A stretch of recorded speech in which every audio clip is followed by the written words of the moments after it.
विद्यार्थी मित्रमैत्रिणींनो, मी सौ योगिता दीपक पाटील तुमचं सर्वांचं आजच्या व्हिडिओ तासिकेमध्ये स्वागत करते।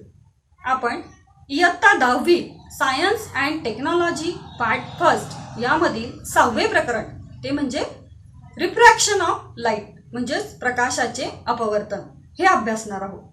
या प्रकरणामध्ये वेगवेगळे मुद्दे आहेत। आपण एक एक मुद्दा बघणार आहोत।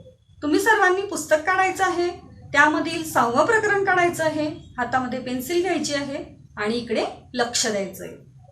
आपण बघत आहोत लॉज ऑफ रिफ्रॅक्शन। तुम्हाला डायग्राम दाखवली बघा। ही डायग्राम आहे light ray entering a glass slab from air. Now let us study the light ray entering a glass slab from air as shown in figure. तुम्हाला फिगर मध्ये दाखवलं आहे की light रे हा एअर मधून ग्लास मध्ये एंटर होतो आहे। Here AN is incident ray and NB is refracted ray. इथे तुम्हाला लक्षात घ्यायचं आहे की AN हा इन्सिडेंट रे आहे आणि NB हा काय आहे, refracted ray. The incident ray and refracted ray are on the opposite side of the normal to the surface at the point of incident, and all the three means incident ray, refracted ray and normal are in the same plane। म्हणजे incident ray, refracted ray आणि normal एकाच plain मध्ये असतात, मात्र incident ray आणि refracted ray नॉर्मलच्या opposite साइडला असते। हा पहिला लॉ इथे लक्षात घ्यायचा आहे। दुसरा बघू आपण आता। For a given pair of media the ratio of the sine of the angle of incidence and the ratio of the angle of refraction is constant, that is known as the Snell's law।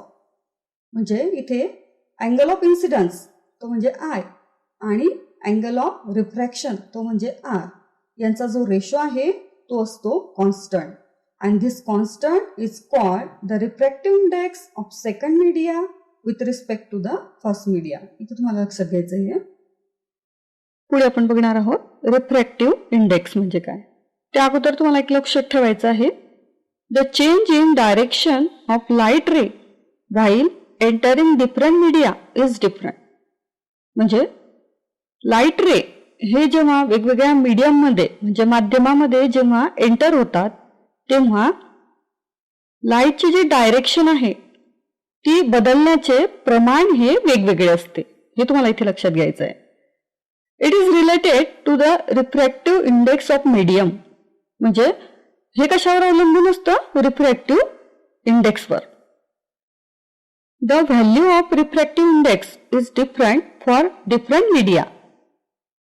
म्हणजे different media म्हणजे माध्यम बदललं की त्याचा refractive index हा सुद्धा वेगळा असतो। ग्लाससाठी वेगळा असेल, एअर साठी वेगळा असेल, अजून दुसरा कोणतं मीडियम असेल, आईस असेल त्यासाठी सुद्धा तो वेगळा असेल। म्हणजेच काय, the value of refractive index is different for different media and also for light of different colours for the same medium. हे तुम्हाला लक्षात घ्यायचे ते एकाच माध्यमासाठी वेगवेगळ्या रंगाच्या प्रकाश किरणांसाठीही रिफ्रॅक्टिव्ह इंडेक्स हा वेगळा असतो। The refractive indices of some substance with respect to vacuum are given in the table। तुम्हाला पुस्तकामध्ये टेबल दिलेला आहे, तो टेबल आपण बघणारच आहोत। तर वेगवेगळ्या मीडियम साठी रिफ्रॅक्टिव्ह इंडेक्स हा वेगवेगळा असतो, हे आपण बघणारच आहोत। जेव्हा लाईट एका मीडियम मधून दुसऱ्या मीडियम मध्ये जातो तेव्हा त्याचा जो रेशो असतो त्याला रिफ्रॅक्टिव्ह इंडेक्स म्हणतात। रिफ्रॅक्टिव्ह इंडेक्स हा वेगवेगळ्या मीडियम साठी वेगवेगळा असतो, हे मी आताच सांगितलं तुम्हाला। The refractive index of a medium with respect to vacuum is called its absolute refractive index, and this refractive index depend on the velocity of the light in the medium. म्हणजे refractive index हा लाईटच्या व्हेलॉसिटीवर सुद्धा depend असतो। परीक्षेमध्ये बऱ्याच जणांचा प्रश्न असतो, what is mean by refractive index or define refractive index। तर तेव्हा अशा पद्धतीने लिहिलं तरी चालेल। The refractive index of the second medium with respect to first medium is defined as the ratio of the velocity of light in first medium to the velocity of the light in second medium. आणि बऱ्याच वेळा define absolute refractive index असं विचारलेलं असतं, तेव्हा अशा पद्धतीने लिहायचं. The absolute refractive index of a medium is define as the ratio of the magnitude of velocity of light in vacuum to the magnitude of the velocity of light in medium.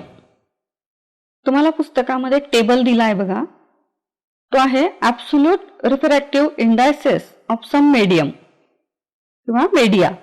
तुम्हाला काही media दिले आहेत, त्यांचा refractive index काय आहे ते दिलेले आहेत. बऱ्याच वेळा एक्झाम्पल सोडवताना याचा उपयोग होतो.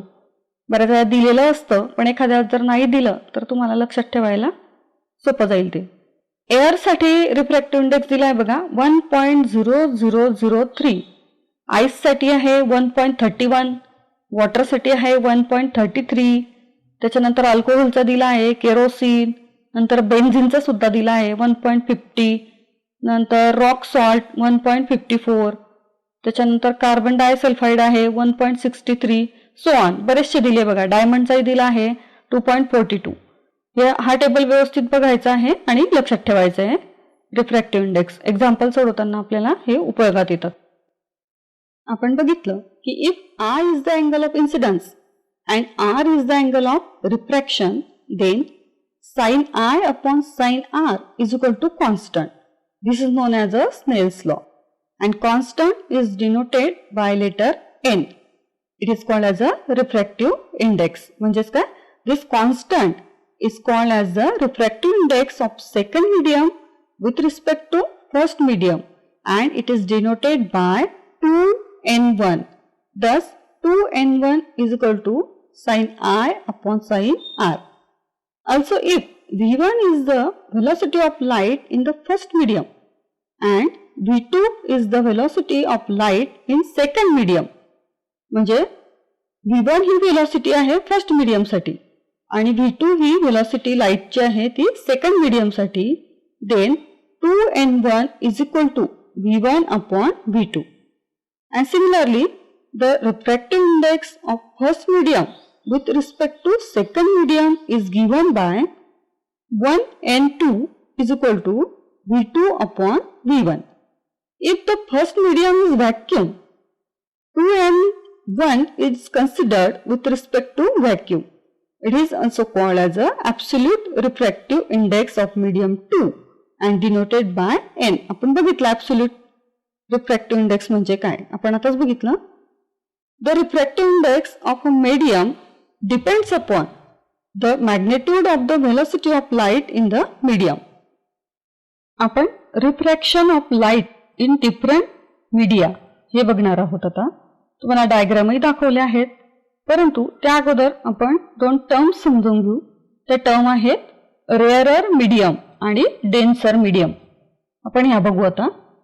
When we consider two media, आपण जेव्हा दोन मीडिया म्हणजे काय, माध्यम कन्सिडर करतो, फॉर एक्झाम्पल एअर और ग्लास.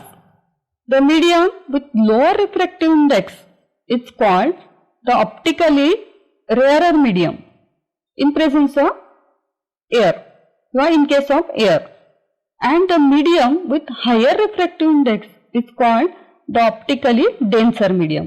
म्हणजे ज्यांचा रिफ्रॅक्टिव्ह इंडेक्स हा हायर आहे त्यांना काय म्हणतात, ऑप्टिकली डेन्सर मीडियम. आणि ज्यांचा रिफ्रॅक्टिव्ह इंडेक्स हा लोअर आहे त्यांना काय म्हणतात, rarer medium.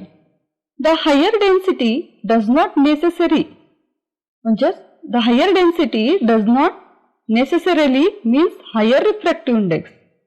For example, the density of water is greater than that of kerosene, but in absolute refractive index of water is less than that of kerosene. Thus, when we consider water and kerosene, water is optically rarer medium, while kerosene is optically denser medium.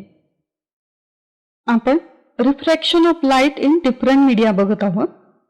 त्याच्यामध्ये तुम्हाला जी diagram दाखवली बघा, त्याच्यामध्ये when a light ray passes from a rarer medium to a denser medium, it bends toward the normal.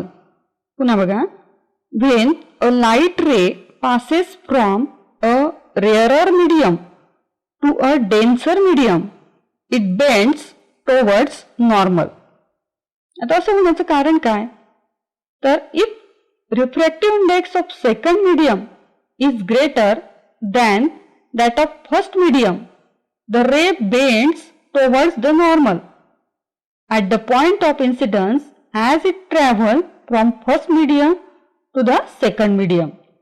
The angle of refraction is less, म्हणजे R हा काय असेल? Less असेल. कोणापेक्षा? The angle of incidence, I पेक्षा. 2 नंबरची diagram बघा. When a light ray passes from a denser medium to a rarer medium, it bends away from the normal. म्हणजे तो नॉर्मल पेक्षा किंवा नॉर्मल पासून हा लांब जातो. पुन्हा बघा. When a light ray passes from a denser medium to a rarer medium, it bends away from the normal. म्हणजे नॉर्मल पासून तो काय जातो? लांब जातो.